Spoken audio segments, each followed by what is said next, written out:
Young Thug has been called many things: a fashion icon, a philanthropist, a criminal, a punk, but he has never been called boring. His enigmatic personality has been responsible for his success and also his ongoing downfall. Let us examine the rise and fall of Young Thug.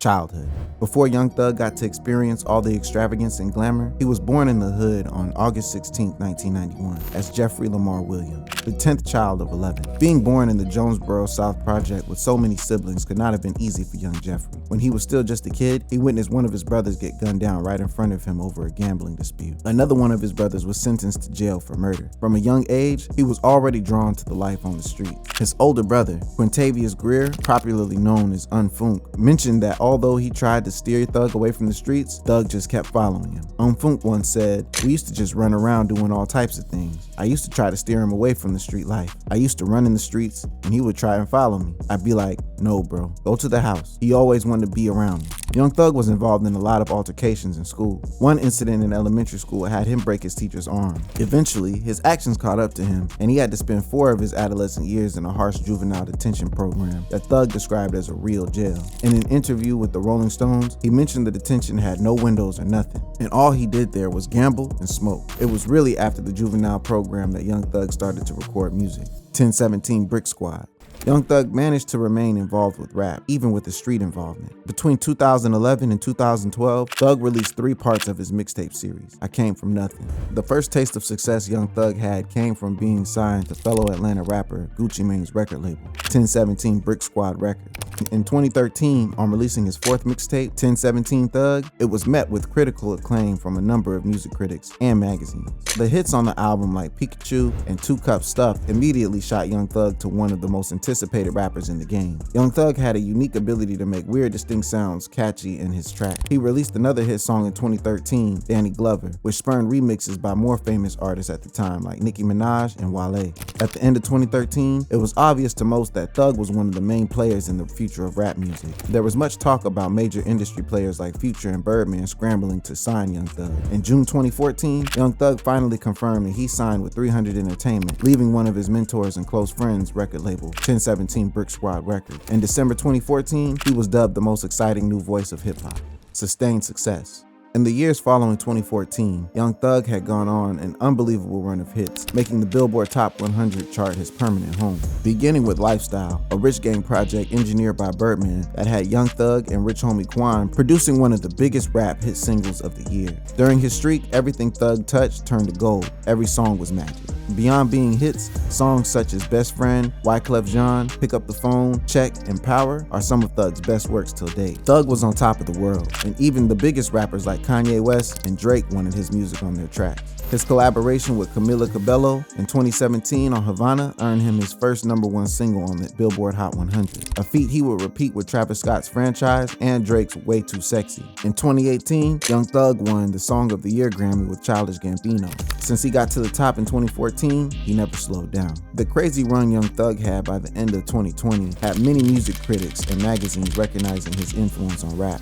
In the years after Thug's rise, everyone was trying to copy his style and success. He had even produced 2 superstars himself, Gunna and Lil Baby. Both were signed with his YSL label. Young Thug leveraged his fame and reputation to co-found a record label, YSL, or Young Stoner Life Records, although there were murmurs that YSL was a thing even before it became a record label. But let's not get ahead of ourselves. Thug faced off competition from his old record label, 1017 Brick Squad Records, to sign Gunna as his artist. With Young Thug leading him, it was not surprising to see just how quickly Gunna rose to the top of the industry. The two had success together, collaborating on hits like Chanel, with Lil Baby, who was also affiliated with YSL, and Hot, which also had Travis Scott. Thug had other promising rappers signed to the label like Yak Gotti, who appeared on Take It to Trial, and Lil Duke on Slatty. The record label YSL seemed to be a great investment for Young Thug. Recently, he even got nominated for the Best Rap Performance and Rap Song for Pushing P with Gunna and Future. Gradual fall from grace. A former manager of Young Thug, when asked where he expects Young Thug would be in 10 years, said either dead or in jail. Unfortunately, it seems his predictions were right on the money. Like we have mentioned in this video before, Young Thug is many things, one of which is a real gangster. Lots of rappers claim to be in the streets with little to show for it, but not Thug. He has always been affiliated with the streets since childhood, when he once robbed a saloon and broke his teacher's arm in elementary school. However, since he became a huge rap star, he had always managed to escape his most controversial moments, such as when he threatened to shoot a mall cop in the face. In 2015, Young Thug was hanging out at the mall with friends on a scooter when the mall cop came to inform him he couldn't ride it there. Thug reacted aggressively and threatened to shoot the mall cop in the face. The police arrested Thug for making those threats and charged him in court. Thug faced no significant loss from the case. In the same 2015, there was another example of Thug escaping the law. Birdman and Young Thug were alleged to have masterminded the shooting of Lil Wayne's bus. The shooter was Carlton Winfrey, commonly known as Pee Wee Roscoe. Pee Wee previously worked for Young Thug as a tour manager and also appeared in the video for Young Thug's 2015 hit single Halftime. In the video, he was spotted wielding an assault rifle, one which was very similar to the one used in the shooting of Lil Wayne's bus. Pee Wee would later take a plea deal for a 20-year sentence for the shooting. Rumor has it that although it was Pee Wee that did the actual shooting, the shooting was orchestrated by Young Thug and Birdman. Young Thug seemed to escape another criminal act despite his involvement. The incident would form a part of the RICO charge against YSL. In both 2015 and 2017, Young Thug was charged for drug and gun charges. In 2015, the charges were dropped when the evidence was said to have been illegally obtained in the house search. In 2017, Thug and fellow YSL member Gunna were arrested in a Mercedes-Benz with drugs and guns. Thug was charged for drugs while Gunna was only charged with a misdemeanor for window tint violation and marijuana. Young Thug had also been accused of assaulting a woman and also arrested for missing a court case. Looking back at Young Thug's ex-manager's answer to where Young Thug would be, dead or in jail. Thug was seemingly accumulating legal troubles, and it was seeming more likely that at some point, one of the many charges would stick on Young Thug. In May 2022, what seemed like a bombshell dropped on the news. It was the beginning of the end for Young Thug. He and his entire crew, YSL, were indicted by the state of Georgia, and there was no way out of this one. YSL indictment. On May 9, 2022, Young Thug, as well as 27 YSL members, including Gunna, Yak Gotti, and Lil Gotit, were arrested and subsequently charged with conspiracy to violate the state of Georgia's RICO Act. Another name for YSL is Young Slime Life. The charges levied against Thug had YSL as a criminal gang, with Young Stoner Life as the cover for Young Slime Life. Initially, Thug was only charged with conspiracy to violate the RICO Act and participation in criminal gang activity. However, the charges against Thug rose to 8 after gaining evidence from the search of his house. The new charges include possession of marijuana with the intention to distribute, possession of codeine with the intention to distribute, possession of cocaine, possession of a machine gun, and possession of a firearm during the commission of a felony. New DA on the block. Young Thug has been arrested many times. There were some that thought he would manage to get off in this case too. Unfortunately for him, this case is different because Atlanta got a new district attorney, Fannie Willis, and she is taking a tough stand against gangs. I've made no secret about it, nor any apology that as the district attorney of Fulton County, my number one focus is targeting gangs. And there's a reason for that. They are committing conservatively 75 to 80% of all of the violent crime that we are seeing within our community. And so they have to be rooted out of our community. Atlanta is ranked as the 5th most dangerous city in America, with the rise in gang-related activities. The DA's office had made it a point of reference to go after Young Thug, who they believe, as they stated in court documents, is affiliated with the National Bloods gang. The prosecution team has offered many other defendants plea deals. However, Jeffrey Williams, aka Thug, has had 3 bond applications refused. Hours ago, a Fulton County judge denied bond for Young Thug, whose real name is Jeffrey Williams. This happening for a 3rd time now. It is obvious from the prosecution's case that they believe Young Thug is the most dangerous member of the activity. This is the one that you see the shadow in the back of the room. He's the one directing traffic. He is the one they're all afraid of. He's the one that's King Slime. He's pulling the shots. The prosecution also has intentions to use some of the song lyrics of Young Thug in his indictment. This move has sparked controversy with people wondering if it can actually be done. This happened before, as the likes of 6ix9ine and NBA Youngboy had some of their lyrics in their conviction documents. A member of YSL, Tick, was mentioned in one of Thug's lyrics and was deemed to be used as evidence. You acknowledge that you've been accused of and arrested for robbing women. Yes.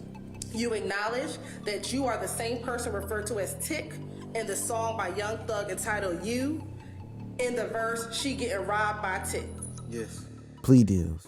Everyone's a gangster until they start hearing numbers. Another reason the YSL indictment is looking like the fall of Young Thug is one of the plea deals that members of YSL have taken. About 9 members of YSL have taken plea deals from the prosecution. This list includes big names like Gunna and Unfunk, Thug's older brother who was recently released from prison. This is despite the fact that most people that took deals have publicly mentioned that they have no interest in snitching on Young Thug. It will be interesting to watch what actually happened. Different YSL members have taken different plea deals. For instance, Gunna took an Alfred deal, which effectively means he pleads guilty whilst maintaining his innocence. He is not compelled by law to give evidence in court after taking this deal. However, for other members of YSL, it will be interesting to see how exactly the trial proceeds. From the little we can infer, it seems several members of YSL have admitted on record that YSL was a gang. After word was on the street that Gunna snitched, his lawyer went on the record to clarify that Gunna did not take any plea deal to give evidence against Young Thug. Gunna did not snitch to get out of jail. He has said nothing and is not cooperating. His plea statement in court cannot be used against any other defendant. Although he was technically correct, as Gunna did not take a deal to testify against Young Thug, Gunna did, however, give evidence that can be used against Thug. YSL is a music label and a gang, and you have personal knowledge that members or associates of YSL have committed crimes in furtherance of the gang. Yes, ma'am. Another YSL member that took a plea deal in the YSL indictment is Trontavious Stevens, commonly called Tick or Slug. Tick took 10 years of jail time and 8 years on probation. He confirmed to the prosecutors that YSL is a gang. Unlike some YSL members, Tick's deal had him renounce his Fifth Amendment rights, which is his right against self-incrimination. Tick also agreed to testify at trial, meaning Tick might testify against Thug in court. Oh boy.